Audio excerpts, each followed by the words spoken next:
Good evening. Wow, this is kind of like Thanksgiving dinner or something. It's like all these people on a big, big, big table.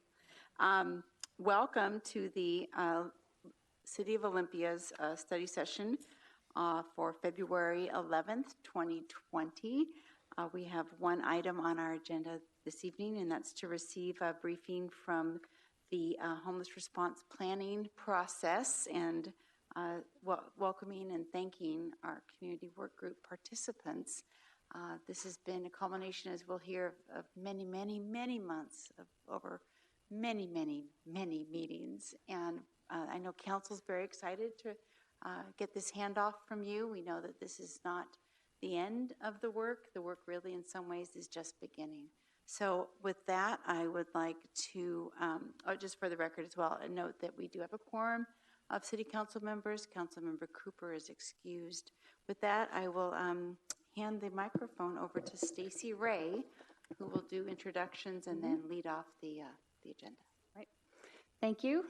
For the record, I'm Stacy Ray. I'm a Senior Planner, Administrative Services, our Office of Performance and Innovation. Thank you for the opportunity tonight to have this discussion. We're very much looking forward to it. So the purpose of tonight's study session is twofold. So Amy Buckler and I will provide a high-level overview of the draft homeless response plan, including the process we underwent to develop the plan. But more importantly, as you mentioned, Mayor, this is the opportunity to hear directly from and engage in conversation with members of our community work group. It was the work group's role to shape and shepherd this process, to take what they heard from the community and turn it into the plan that we'll be discussing this evening.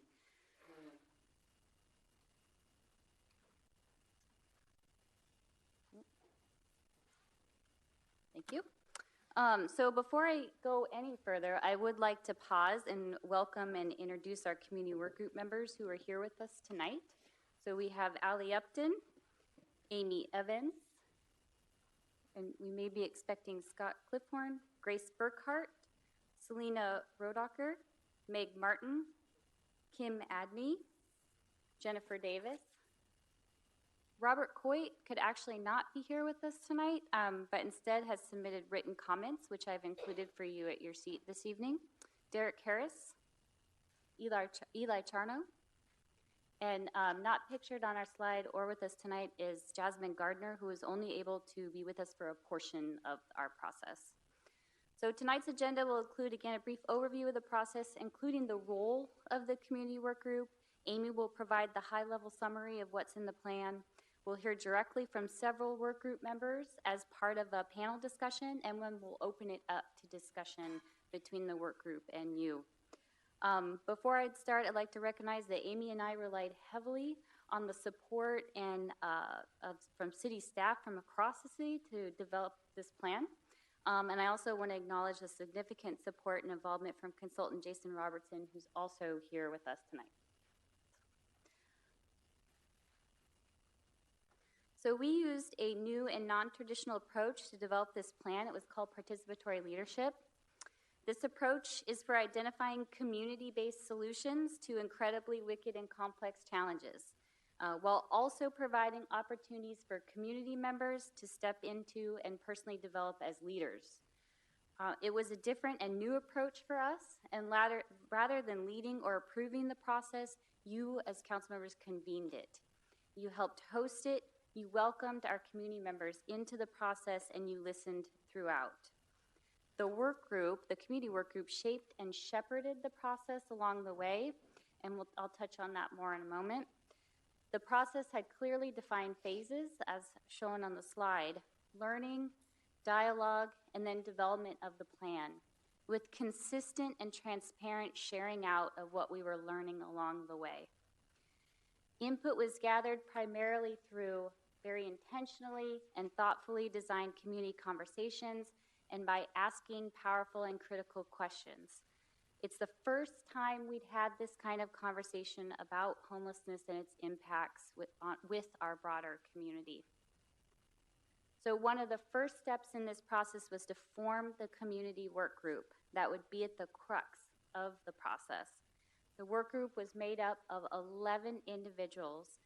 And again, we had one member who unfortunately had to step down early in the process, but everyone who stayed on brought a diversity of life experiences and perspectives, and their role was to shape and shepherd the process and to use what they were hearing throughout to develop the final plan. So the process was intentionally divided into those distinct phases, each with a different purpose, and the phases built upon one another as we moved through it, allowing us to adapt to what the community work group was learning and hearing, and on what we observed was or was not working.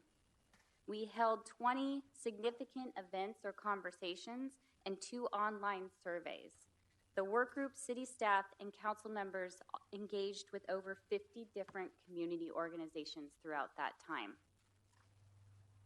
And we also worked closely with both the county and city staff throughout the process to ensure that the final plan was based on real experience and expertise and was in alignment with the county's 5-year plan. So overall, this process accomplished what it was that we had set out to do, which was to ensure that hundreds of community members were made better informed as to what we're doing to respond to homelessness. Community members engaged in a really important dialogue face-to-face with one another and across some significant differences.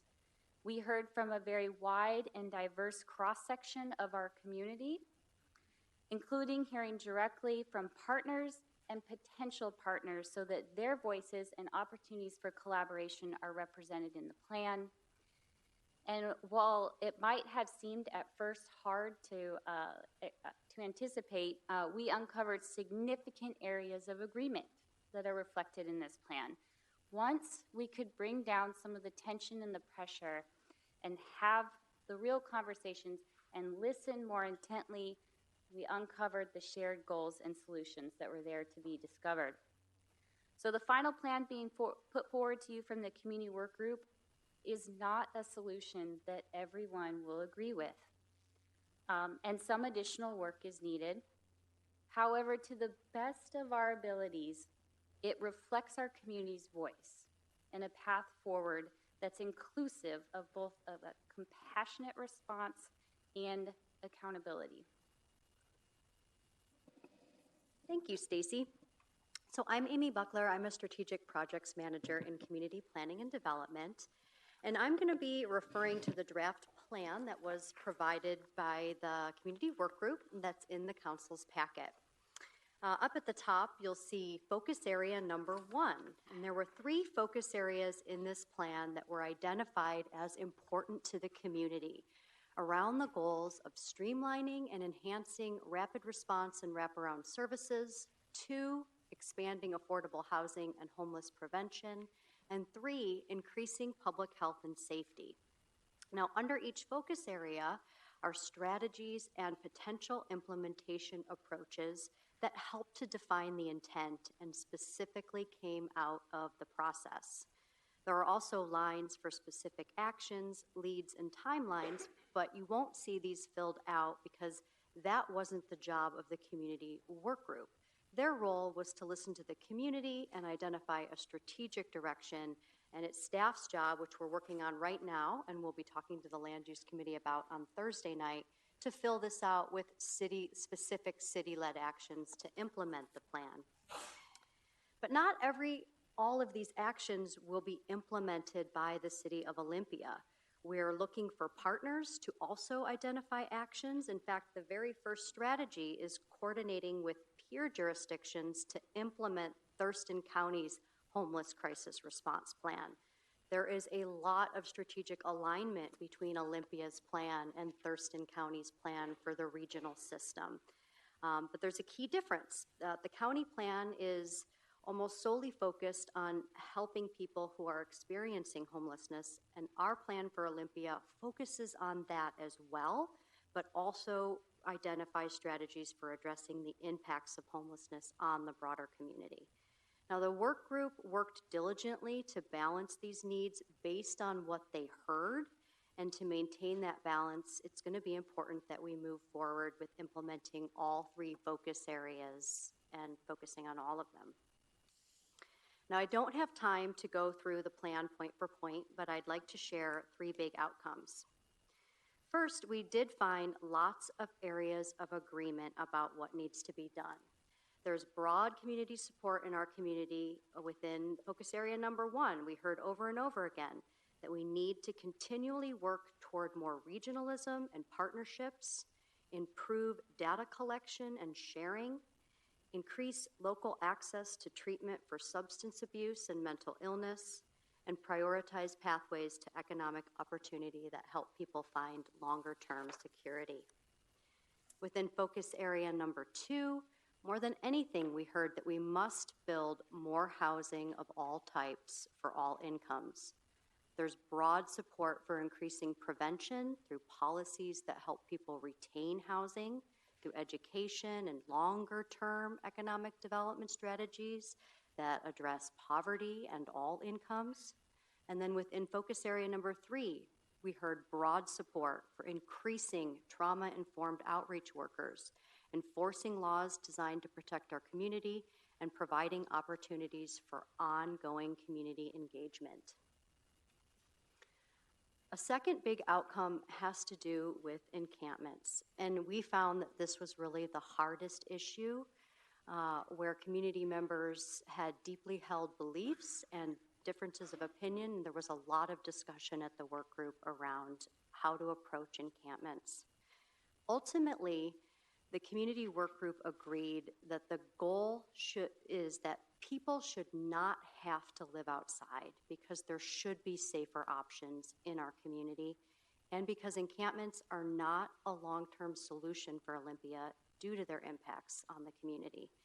And the work group identified 4 strategies that work toward that goal. So the first one is expanding temporary shelter or other supported site capacity to transition people out of encampments. This is recognizing that housing isn't going to come online fast enough. The ultimate goal is to get people housed, but it's going to take time.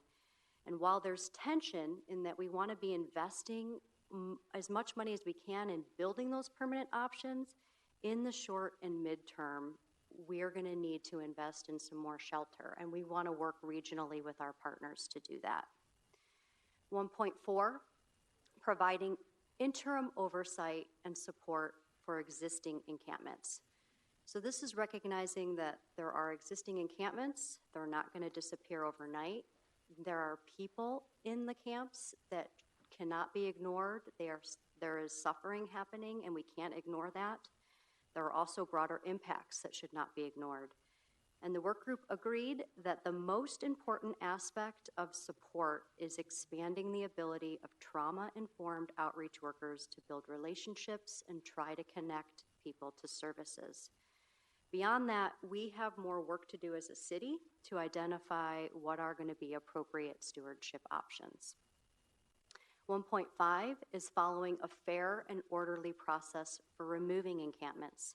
So this is recognizing that some camps will need to be removed, but in doing so and moving forward, the city should be transparent with the community about why, when, and how this will be done.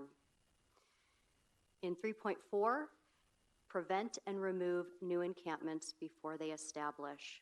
So this is recognizing there are many strategies in this plan that reflect our public support for investing in housing and services to help people. At the same time, we heard the public is feeling overwhelmed. There are questions about how much we can do as a small community. We just can't take it all on ourselves. And the public would like to see our public property managed for its intended use.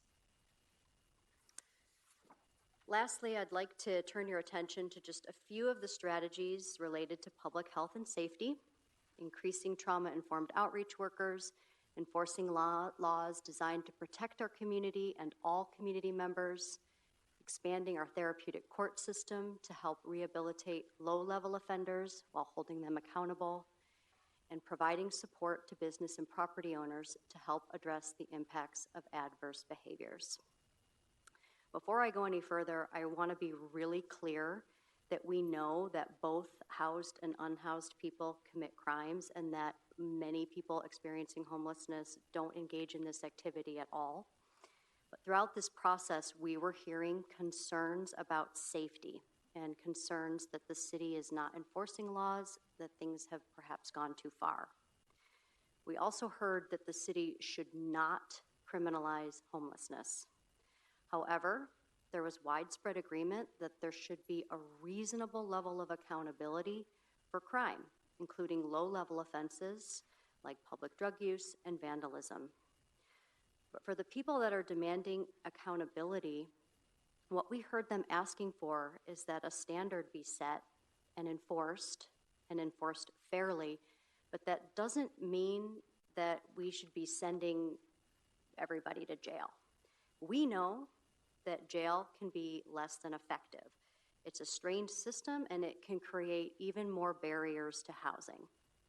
Which is one of the reasons why over the past 2 years, the city has evolved our public safety program beyond just police officers and traditional forms of punishment to include specifically trained crisis responders, peer navigators, and outreach workers. We also have a therapeutic court called Community Court, where low-level offenders can have their sentence reduced if they agree to connect to service providers on site and build a personal plan that they are then held accountable to. So the goal is to create long-lasting change, and we now have a greater diversity of tools to apply to the complex situations that we are responding to.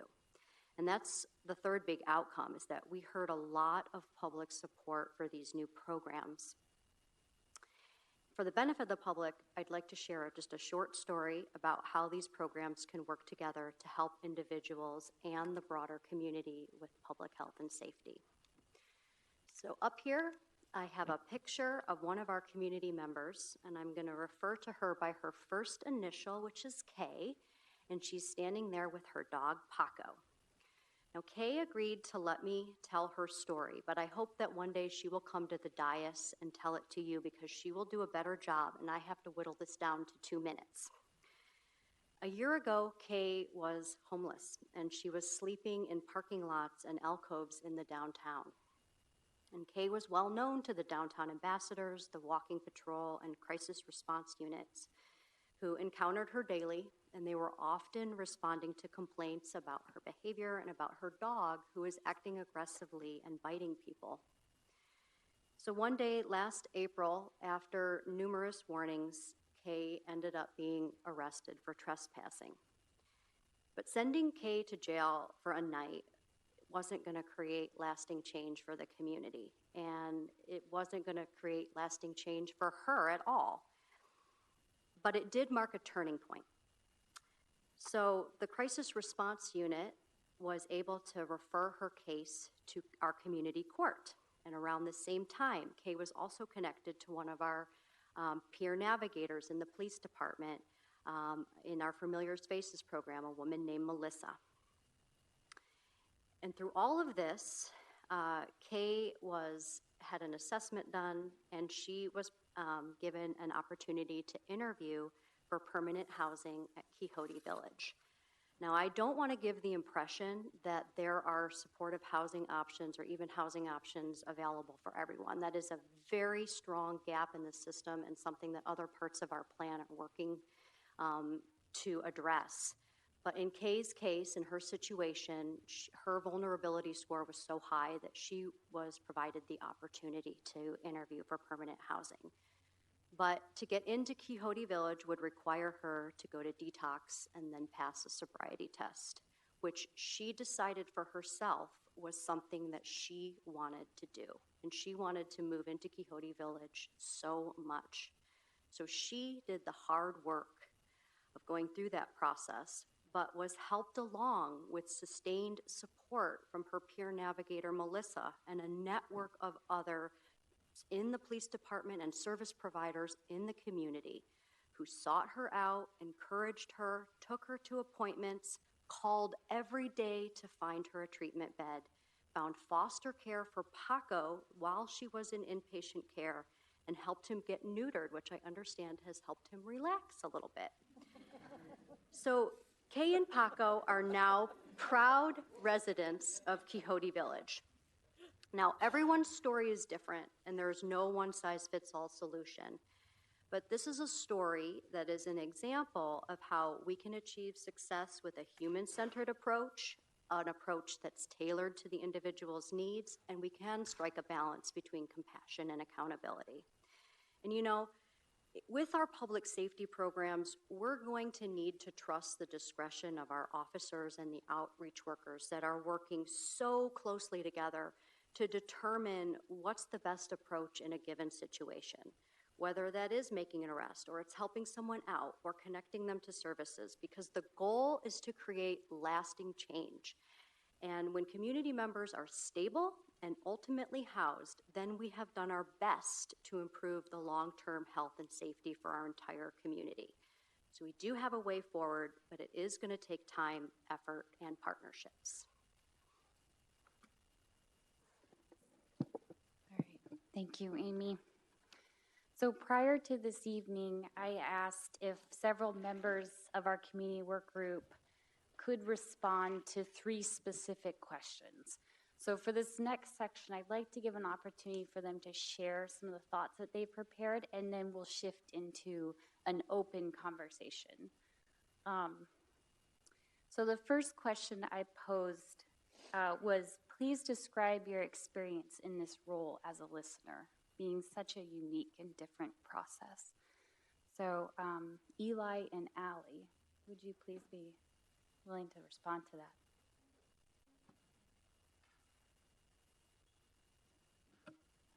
I did not realize that I would be going first, so sorry. This has been definitely a new experience for me. I'm currently a student at Evergreen, and when we started, I was a student at SPSCC. I'm a case manager intern at Quixote Village, and I coordinate the Coalition Against Sexual Violence at Evergreen. So I'm pretty deep in social services right now, and I plan to continue to do so in the future. So this opportunity was a very different experience for me, especially coming from one where we were placed into the roles of listeners instead of the roles of like advocates or something that's a little bit more combative, I think is a good way to put it. And I think one of the biggest things we all noticed as listeners was that this is something that causes a lot of polarity and a lot of divisiveness and a lot of fear for everybody around this. And when people are scared, they tend to default to anger to express their feelings, which is something that I think we saw a lot in the listening sessions, with a lot of really, really angry people saying a lot of really hurtful things. And I think what we did as a work group was try and bring the points behind that anger each to the table and represent what our community thinks as a whole. I think this document is a good representation of what we heard and what we were told. I think we all did a really good job of divorcing our personal experiences from what we were bringing to the table and trying to really call each other in when we heard each other speaking out of turn. I think going forward, remembering that, or questioning rather, what it means to actually make an inclusive process for people who are marginalized is something that we still need to work on as a community. And getting buy-in from people who are marginalized actually means, especially in the future. Thank you. I don't know how to follow up that. It was so good. I'm Allie. So when Stacy asked me to respond to this question, I was just like, oh my gosh, well, I don't know. There was so much, but she just asked me just to be authentic. And one thing that kind of encouraged her to ask me specifically was, I came into this process just really like ready to advocate, like Eli said, and just like, yeah, I can, I already know what's happening. I have 2 siblings who are actually unhoused, and one is no longer unhoused, so that's cool. But I just really came in thinking, like, I already know, and most of my community is awesome, and they're going to know, and they're going to be, this should be easy. And it was very, very wrong. This process gave me the opportunity to open my mind and appreciate and understand the other side from a business owner. And then I had my own experience that was unfortunate with my kiddo downtown in like a really unsafe situation. And suddenly, like, my whole thought process shifted. Like, when I'm in mama bear mode, I was like, whoa, no, this is different now. So I think I left feeling I'm on the fence on, I hear exactly what our business owners are saying and what some other community members are saying that may not be so well received. But then on the other hand, just being in a firsthand experience and unsafe, I get it. I see it. It can be scary. On the other hand, having siblings that were unhoused, I'm so supportive, and I'm like, whatever we can do, like, I will open my doors, what else can I do? So just the role of a listener was very difficult, to not, one, advocate and just, I like to talk, so like speak, but two, I learned so much and I grew so much, and I walked away realizing that there is no correct answer for this. This is going to take a lot of regional work to figure out a good solution, and it may not even be a solution, but maybe just moving the needle to a healthier community. So thank you. Thank you, Eli and Allie. The second question I posed was, what did you hear and learn that was new or different? And so if Derek and Amy could please respond. Thank you. As you all know, this is a very complex topic.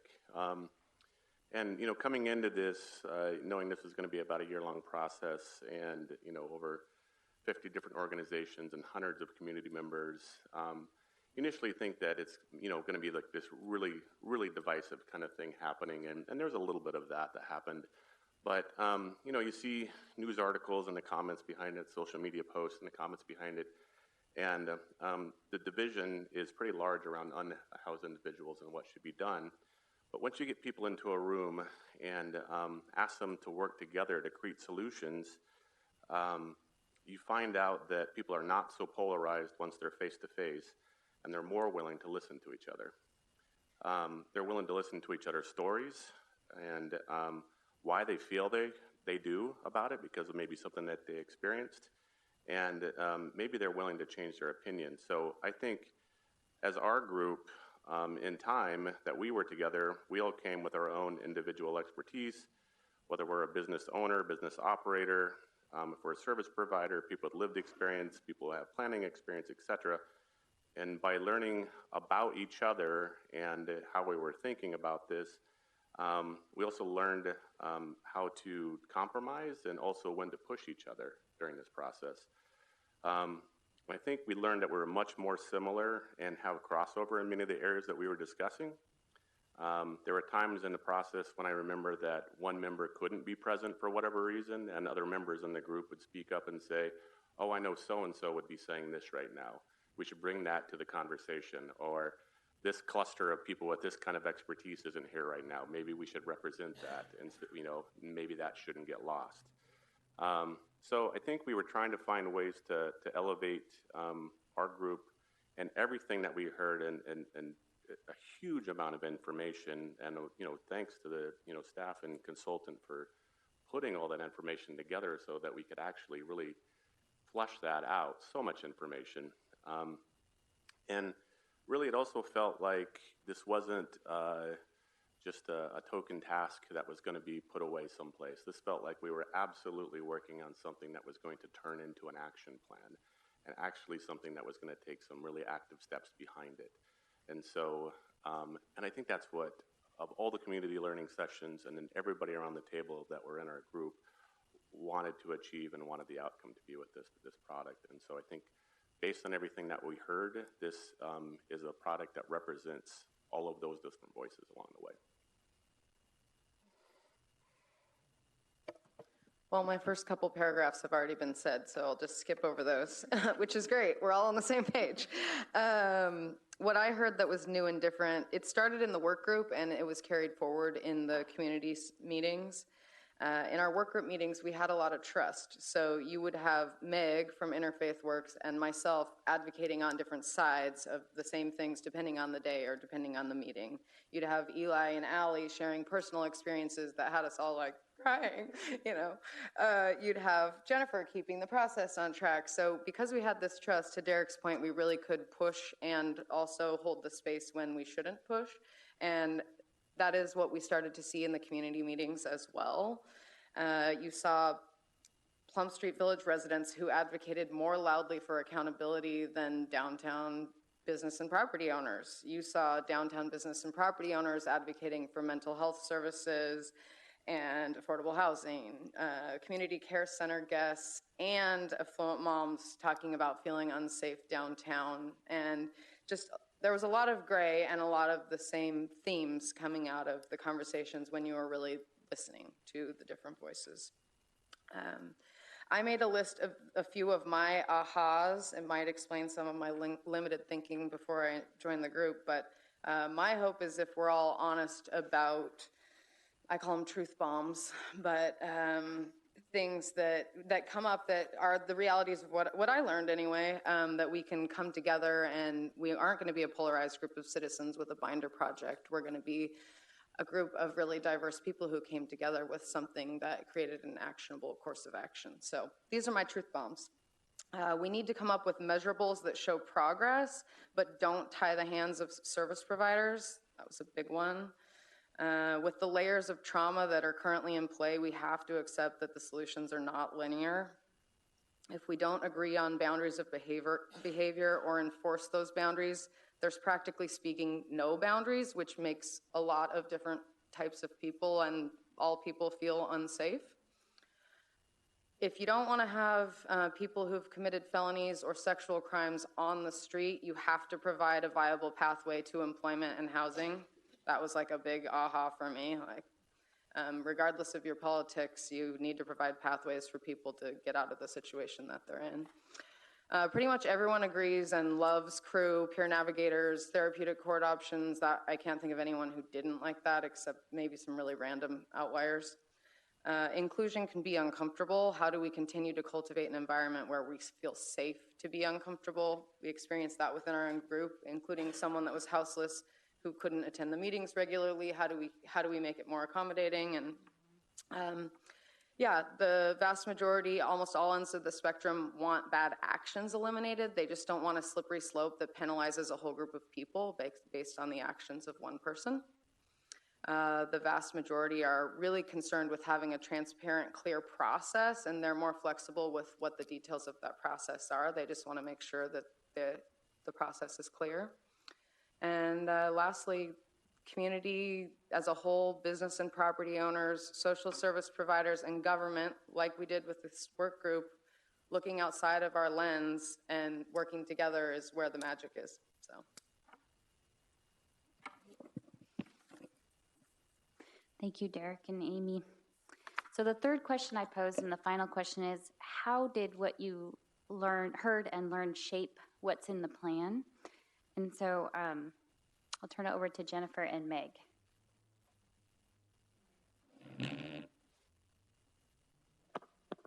All right, so the plan before you, first of all, I love the way it's presented because it has open columns that are calling for action and timelines. We've done the listening work, as you can tell in our hearing, and it's time to do the actions. And we've teed up some good ideas here, but there is more work to do, and it has to be in the form of action, not more planning. And although we'll always be listening, I think we've done the bulk of that for you. And so I'm really happy with how this is being presented to council and the community.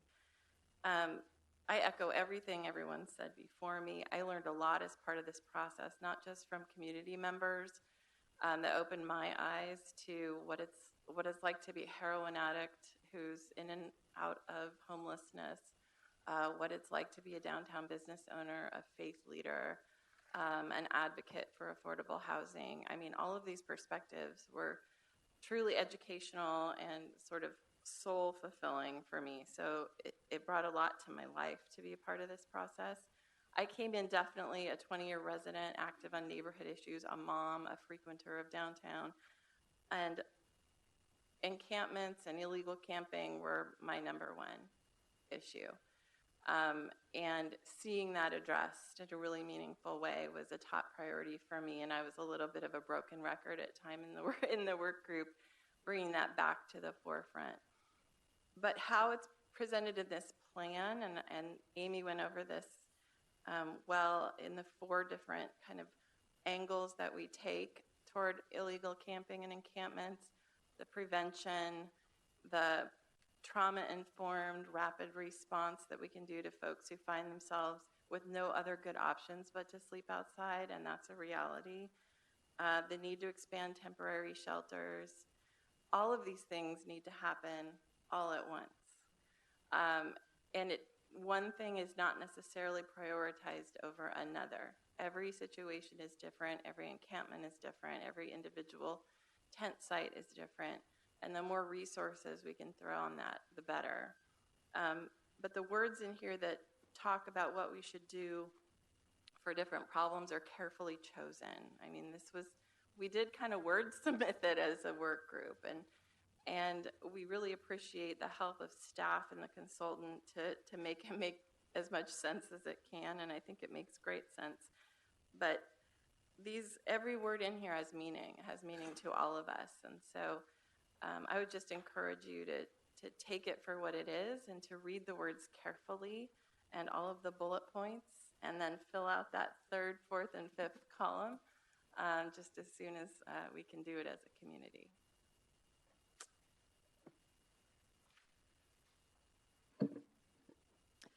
Hello.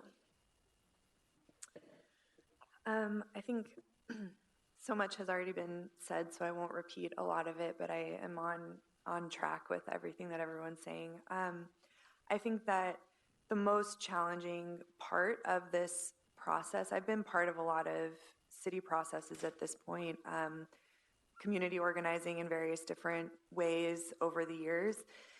And I think that what was really so difficult about this was being asked to be put in the role of listener and to be really honest and open and transparent about the different hats that each of us wear and the different ways that we walk through the community, and how it was our job to listen to what we were being heard. And I think that what was a truth bomb for me through this was that's what I do every day with folks who are marginalized and on the streets, right?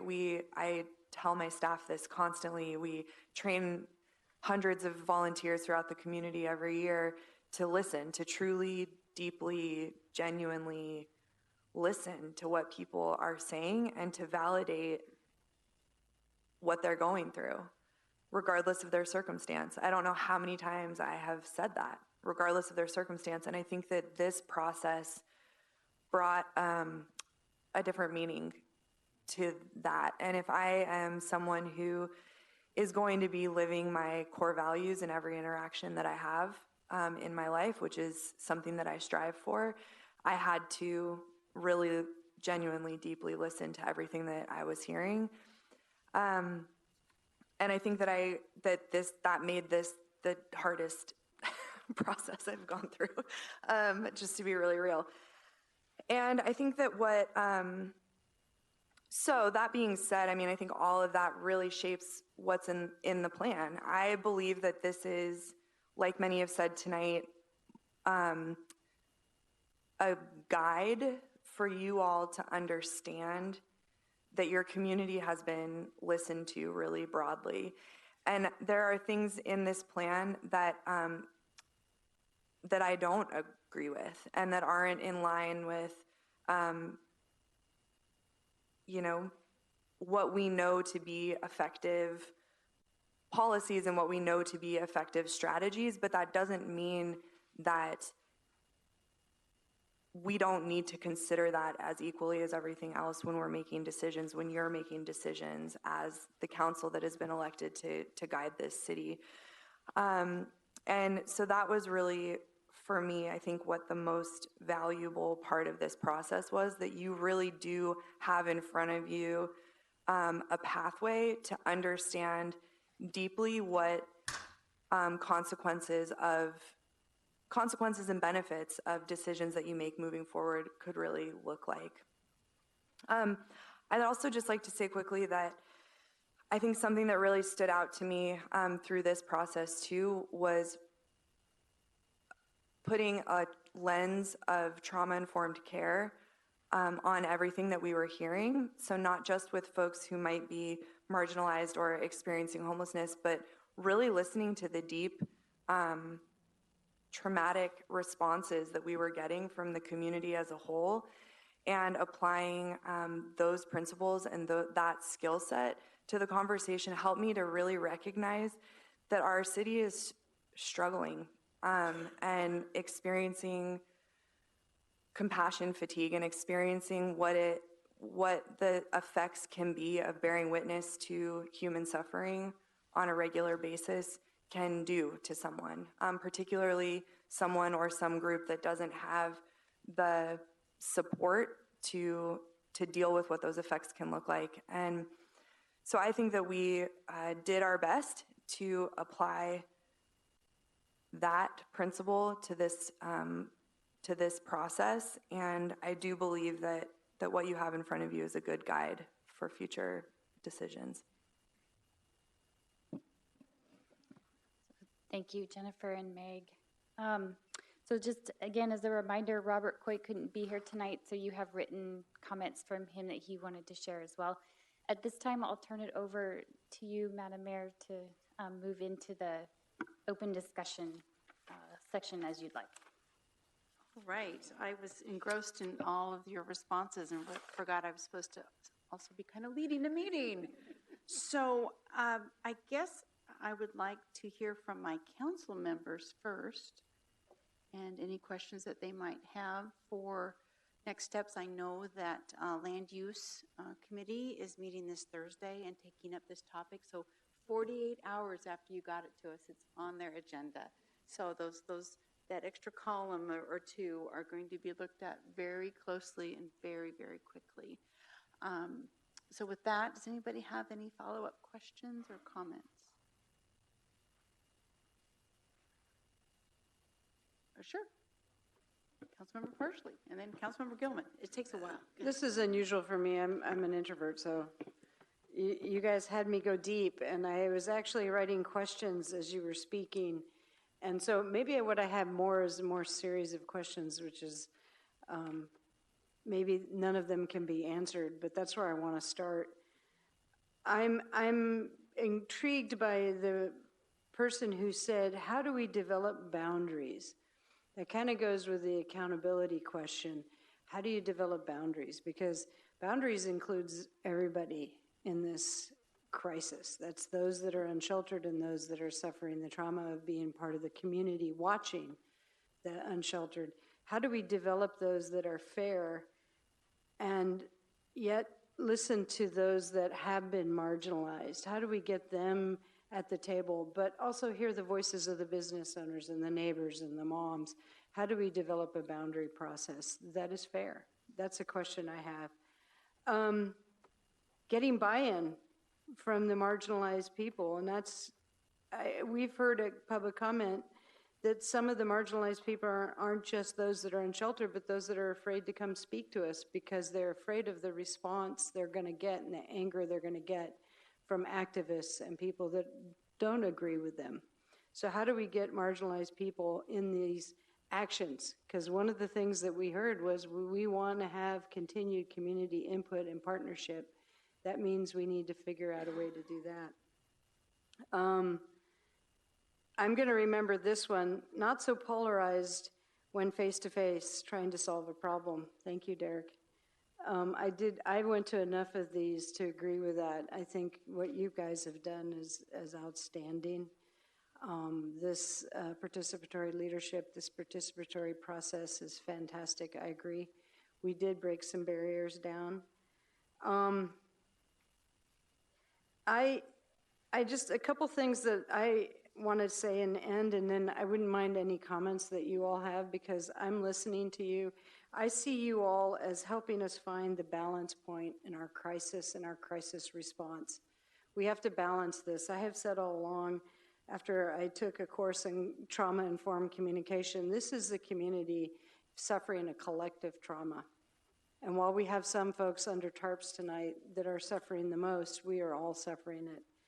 And your process will hopefully help us find that balance point between all the sides of this triangle or octagon, or how many sides you want to put in there. These, I've read through these. They seem like a lot of little, or maybe big from your viewpoint, actions that may add up to a whole and may bring us closer. So I really appreciate that. And thank you for everything that you've done. And I would love to hear more, maybe at another time, but I've got a lot more thinking to do as the introvert in the crowd with Renata. But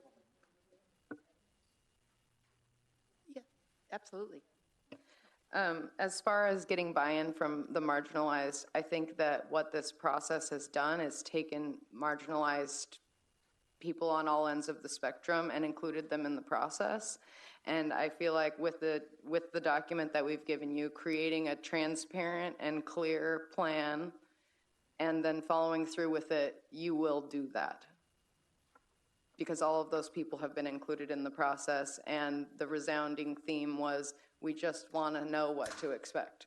So if you guys take this and create something with a clear plan from it, I think you will get buy-in from marginalized populations. Next I have Councilmember Gilman. Your work, both the story you've told this evening and the opportunities I've had to work alongside you in this year, has helped change the way that I'm approaching my job as a council person. That this kind of listening is really difficult, and walking in on purpose to a room where folks are really worked up is tough work, right? And the experience that we've had over this year of ending up face to face with folks who might start out strongly disagreeing and end up at least agreeing that there is an issue that's hurting folks, right? That's super useful for me. So thank you so much for your work. I see this document or the plan both as sort of a plan, but also as a way to keep touching back to what are the many voices in the community and what are the multiple perspectives on each of these issues. And so I see this document also serving as a guide as we wrestle with how do we change the process for giving notice and clearing a camp. You know, that you've got a variety of perspectives that are reflected within your document. So I'm very appreciative, and if there was just one word that you could change, I would love to have homeless not used as a noun or as a label for a kind of person. That's just been a pet peeve, that a homeless response plan perhaps, but I don't think we're responding to homeless individuals. I think we're responding to all of these things you've listed. Safety for everybody on the street, a way to provide housing, a way to provide services that people need. So that's my one strong reaction is I'm just deeply challenged by using homeless as a label, because no person is reduced to that one label. So thank you very much for the work and for the opportunity to learn and think with you over this year. I appreciate it. Thank you. Any comments? You bet. Yeah, all around. So many choices. Wonderful options. I just want to respond specifically to the comment that you made about clearing camps. And I just want to point out that in our strategy, we have some guidelines that are suggestions that we've heard from service providers and from a large group of people, and just really placing emphasis on transparency and accountability, and like making sure that there is a formal process developed within a very near time period, because we have recent examples where there isn't something that's laid out that's actually complete, where everybody knows exactly what's going to happen. And I think that's something that's really important, so we don't create more harm and make a really negative impact. Yeah, it doesn't have to be a resource intensive thing, but it's an opportunity to get more buy-in and have a clear and distinct process developed that the city can rely on, and that folks outside the city can rely on as well. Thank you. Thank you. All right. Councilmember Madrone, followed by Mayor Pro Tem Bateman. Well, I want to echo the thanks to all of you. This is an incredible service to the community, both the community work group and all the staff that have been working on this. I'm going to bring up something that I also brought out in the retreat that we had in January, and that's around performance measurement. And I see in the, identifying measures as part of the plan, and I don't see the measures in that plan, and I understand that piece is still to come. But it's that question of how do we know we're having the kind of impact that we hope for? And, what are we measuring? How are we measuring it? And how does that feed into a responsive system so that we do have a truly living document here that's evolving as we figure out what works best? And I think it's also important to remember that data points are also individual people, and that whether that's somebody who's living outside or a business owner or a member of a community. I wanted to bring that around. I'm really into adaptive management, and I think it's really important to lay out the structure for how information feeds a system so that we can be responsive. There doesn't have to be any follow-up to that. I know that Stacy and Amy are listening, and I know there's something in the works that just wasn't brought out in this study session, and I did hear Amy make that point as well. So again, thank you all so much for your service. This is incredibly important. Thank you. Oh, sure. Absolutely. Anytime you guys want to chime in. To respond to that, I think that you're in really good company with the community work group about feeling that came up a lot. And I think that one of the challenges for the facilitators of the process was that clearly there's limited resources, and so much of this relies on this regional approach. And so I think the last thing that we would ever want to do is put out to the community performance measures that we can't meet or that are unrealistic, or because I think that something we all learned through this process was that there is eroded trust from the community that the city's, doing anything or the county's doing anything about this, despite everyone's best and strongest efforts, which have been really, really big over the last few years especially. And so I think that's a real opportunity for leadership from you all about what could performance measures realistically look like for City of Olympia, and how do we work that in tandem with resources from other places throughout the region, if that makes sense. Can I just chime in too? I think that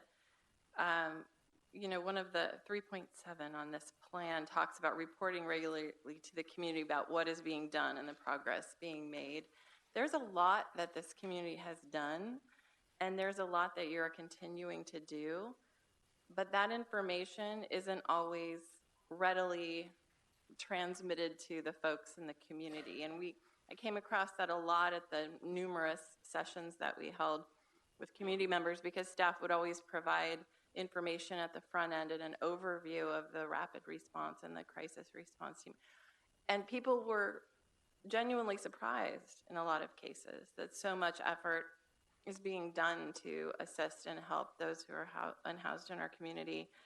And I think more of that is good. And there's data and metrics, and then there are stories. And the more storytelling we can do, like Amy did at the front end of this about that individual and her journey, and the more stories we can tell the community about progress that's being made, even though we know there's going to be trips and stumbles and fails along the way, I think that's really powerful. And I think you do yourself a credit as a city council to make sure that those success stories and those efforts get out there, because you are doing quite a bit. So there's a lot more to do, but I didn't want to lose that thread in this conversation. All right. Cliff, Scott. Let me add one more piece to that. I really appreciate what both Meg and Jennifer both had to say. To your list of measurements, the one other thing that really stood out to me as a part of this process is not just what and how we're measuring, but who is doing it.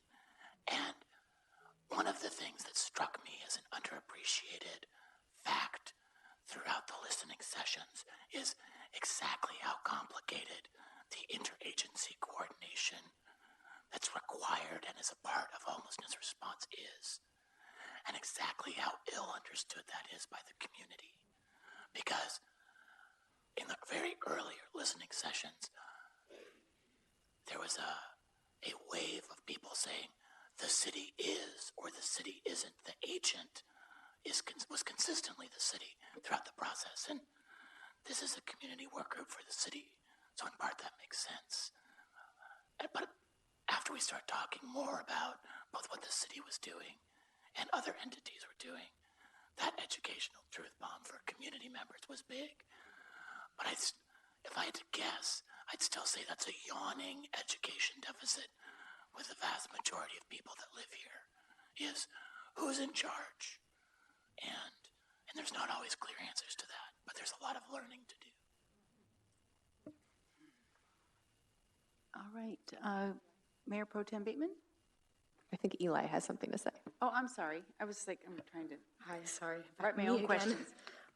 Yeah, just kind of jumping on what Scott was saying, I'd like to add to the who is listening. I think, again, going back to what we were talking about earlier, who we're listening to is another part of the conversation that we need to keep bringing up, especially in the sense of people who are like systemically marginalized, so specifically people who are living in poverty and people who have color and people of the LGBTQ community like myself. And like just remembering that these voices are the voices that are being stepped on and not listened to. And so everything that we can do to raise them to a platform where they can be heard is something that we need to be doing.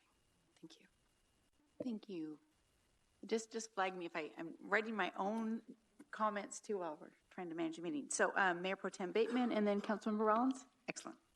Thank you. I just want to first start off by thanking you for the time and the commitment and the courage that it took for all of you to do this. It's a huge body of work. It's a lot of your personal time with family, for you to get together to tackle an issue that we've been dealing with as a council for a number of years. And it seems truly like you've been able to accomplish something that we could not have accomplished as council members. Councilmember Parsley and I took part in a participatory process of listening to folks, which we're not used to doing, like many of you. So to hear you go through that process of trying to be the objective listener, putting aside your personal experiences, your personal perspectives and biases, which are, we all come to the table with those. And we entrusted you in doing that. And then for you to come back with a report and to talk about that process, it also sounds like it was a relationship building experience for those of you that participated, which actually really inspires me, because I feel like we don't, yeah. We, I think, and I'll get to this later, the portion of our community that doesn't interact with each other, and that's something that's really, really missing. So this was not a document that will be set on the shelf. Our every intention was for, and we really listened to staff in terms of, they came up with the idea that this is something that could work, and we want to approach this in a different way. And I truly thank you for the comment, Eli, about marginalized community members. Historically, the way local governments get input from the community is always those that can provide input and know about the process and have benefited from a lot of different, education and having that access. So we're challenging ourselves continually to create processes that focus on that are inclusive for everyone. And it continues to be a challenge for all local governments, but I guarantee you that we're thinking about that. And Stacy and Amy have heard me say that so many times. But when I look at this document, and not just me, but the whole council, this is something that we can use as a guide as we move forward in creating this is just the beginning. I mean, this is really, we have been dealing with the issue of homelessness, I think, passively for so long. And then finally, in the last number of years, we've had staff to actually work on it. We passed the home fund thanks to the voters. We're actually proactively engaging in this discussion. We have our public safety measure that passed. But that still has left out in the interim between now and when we get more affordable housing, and we're working on a whole bunch of affordable housing issues, a lot of tangible actions, a lot of little actions that we collectively need to work on. And those were the areas where there was a juxtaposition of a lot of differing views in the community and a lot of loud voices and a lot of voices that didn't feel comfortable being heard here in our council chambers. So thank you for doing that hard work of balancing and trying and parsing through all of it. I do have a question. It will also help us hopefully identify resources that are needed. There's a lot of different plans, the county's 5-year homelessness plan, hopefully leveraging resources. Data is absolutely important. I'm really curious about what data we think is actually something that we could utilize, and we'll tell that story. But this will help us advocate if there's a gap that we don't know about, because it's actually going to be in a plan and something we're going to be devoting staff time to. Last year, I had an opportunity, some of my colleagues did as well, to talk to a lot of voters. And voters were very surprised when I would tell them all the things that we're doing. And so when I think about the transparency element that you said came up and was asked for by virtually everyone, I just wonder what kind of storytelling we can do that will actually help people be informed and understand what we're currently doing. I mean, these are things that we're doing for the community. The community's asked us to do them. I think in some cases we're doing really phenomenal work, like with the Familiar Faces program. And the fact that people don't know, if you have any ideas about that, or the traditional way that we would do that is posting on Facebook, putting on our website, but that's not reaching people. So I'd love to hear more if you have any input or ideas about that, or my colleagues. Thank you. Thank you. Any response? All right, Councilmember Rollins. Oh, thank you. This was really incredible to hear from all of you, and I just first want to join my colleagues in thanking you for the time you put into this. My heart goes out to all the listening that you had to do, and we get kind of a taste of that in our seats as well. So I feel like there's very few people that get that kind of an opportunity to hear so broadly, and just to sometimes carry that or not know what to do with it, because I can only imagine what some of that process was like. So thank you for performing that service and for sharing it so eloquently with us and the community tonight. I am curious. We've heard from a couple other members about adaptive management and about not wanting this to be a binder project that just goes on the shelf. And so I'm curious where we do see the points of adaptation, and also how we plan to, or I guess I was really just echoing what I heard from Councilmember Madrone and others about wanting to be very deliberate about the information that we're feeding back in, so that we are adapting to the situation as it changes on the ground. I was having a conversation just before the study session with a downtown business owner about how it feels like this challenge in our community, and it's not just our community, but our community is growing and changing so fast. It always feels like we're like 10 steps behind and trying to catch up. And so I will be very curious as we move forward in implementing this plan, what data we're taking in and the sources thereof. And I want to lift up the, strategy 3.1 about having trauma-informed outreach workers out in the field, and would suggest that that would be a very good source for us to be staying in touch with some of the ground conditions. Let me see.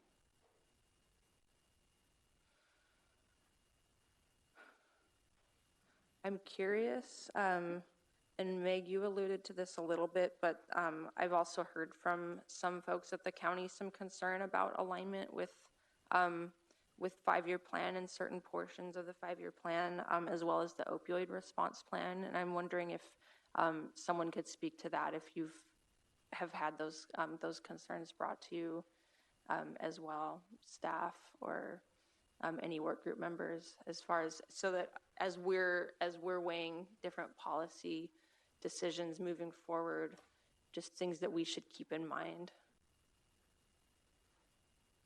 Yes, thank you. We have had the opportunity to talk to the county's homeless response coordinator and the opioid coordinator. And one of the areas that they were concerned about, it revolves around enforcing laws designed to protect the community, and a fear that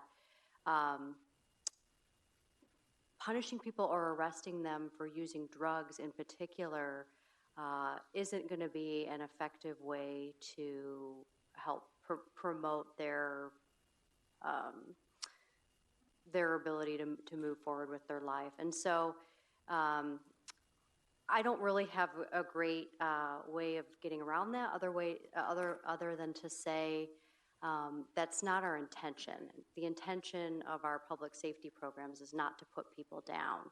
When we say that we're going to enforce laws designed to protect the community, it doesn't mean that we're going backwards.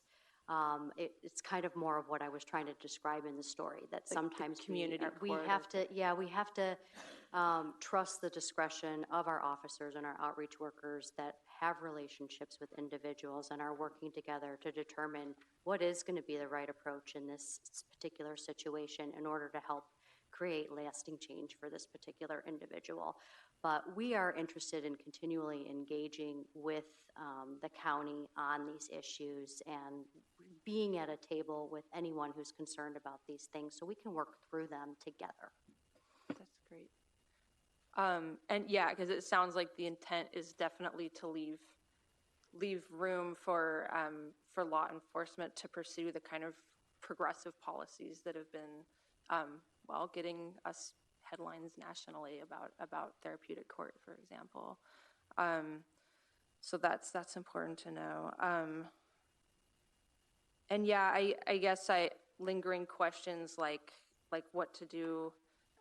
It seems like some of these related to encampments are really good visions that we all share and want to hold. And then I'm challenged as, we know in cities when rent goes up, homelessness increases as well. And so what do you do with that if we don't, while we're working to get additional shelter capacity and affordable housing online? So that I think those, there's still some tension there. And so I just want to name that and differing expectations and wanting to make sure that we're clear about expectations. And let's see, lastly,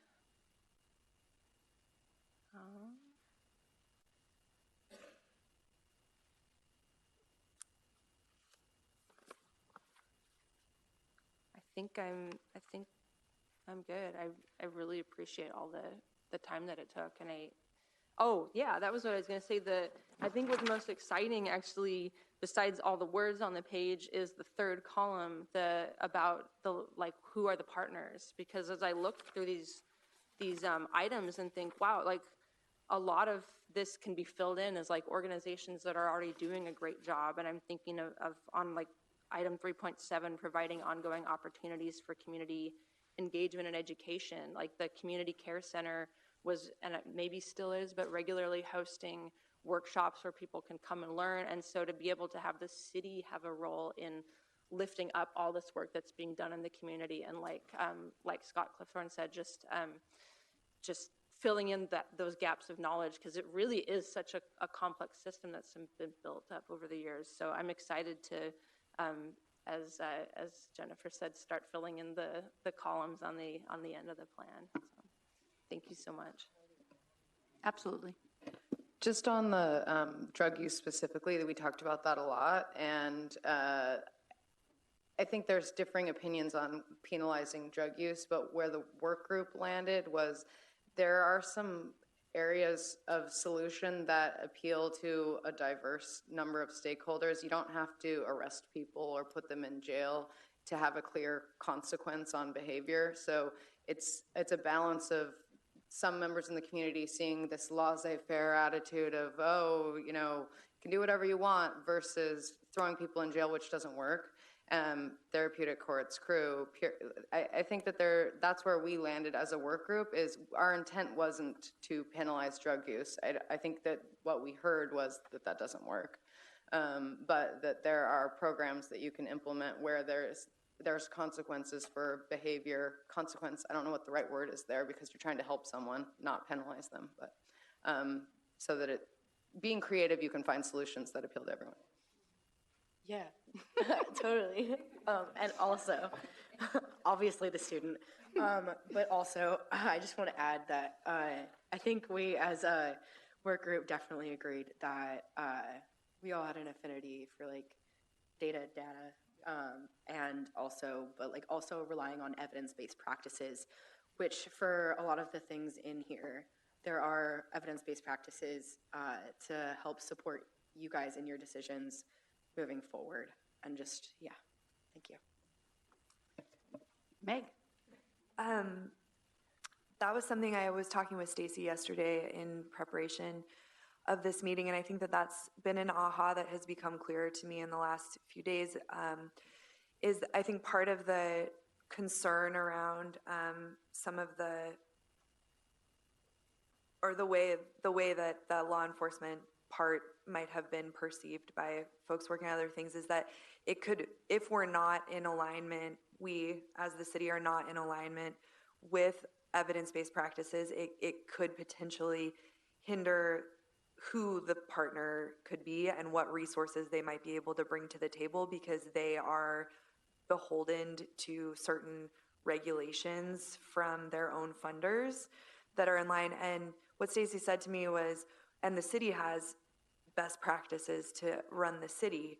And I was like, really? That's the first, oh my God, I'd never heard it that way before. Of course, that's true. What is that? And maybe that's a really good way for you all to kind of frame where those tension points might be, where the overlaps are possible, and then make really weighted decisions, be able to make really clear decisions about what it might mean to take certain pathways and how that might limit other leveraging of resources that we might be able to bring in. Okay. We all have very diverse backgrounds and views, and we all really like each other and care about each other and work together in this process. And I just feel so proud, and I feel like it's such an example. If Olympia can do this, then anyone can do it. And so I just wanted to say that for the record. All right. Well, I'm going to clean up here because we got about 2 minutes. All right. So this is the hardest part about being mayor. I go last, and everybody's taken all the great comments, but I have a few more to add. So what I heard over the course of this conversation was many versions of on the fence, walking a fine line, threading the needle, and all of it, I think, resulted in this amazing document that is a thoughtful compromise for our community in many areas, but also one that, as I read it, literally, I thought, I forget which one you said, every one of those words was thoughtfully put in there. And I sensed this document when I read that. As well, we are elected to guide 50,000 plus people in our city. So we get the need to hear from all sides. Thank you for spending the hours and hours and hours of doing that for us. Many of us over the course of this year were at many of those listening sessions. We saw how hard you were working, and we want to honor that. I also want to honor the work of Stacy and Amy. And when you came forward a year ago and presented this concept to us, I was like, oh, it's too squishy. I want outcomes, and watching you guys grow through this process and how, just how robust this whole program was and how this plan is now. I don't know whether you guys are aware, you probably are, that we are being profiled by the Seattle Times and by Will James now has a podcast focusing on our homeless response in Olympia. And there's a reason for that. And I think we all should be proud that they're looking at us for leadership. And you guys are going to go down in the Hall of Fame for leadership around this issue. So thank you. And as well, let me see. I heard that if we can build up these strategies here and the approaches that you've given us, that hopefully we won't need to spend as much of our energy and time on cleaning camps and moving people out of camps. That's the goal here, is to not spend as much priority on camps as it is on getting people quickly back into housing. So I had one wrap up. I already covered it. So again, you've heard this so much, but gratitude from the bottoms of our hearts. And it is going to be a living document. And I look forward to seeing you guys downtown and running into you at all other kinds of events. And with that, and no further discussion, we'll adjourn and reconvene at 7 p.m. for our business meeting. Thank you.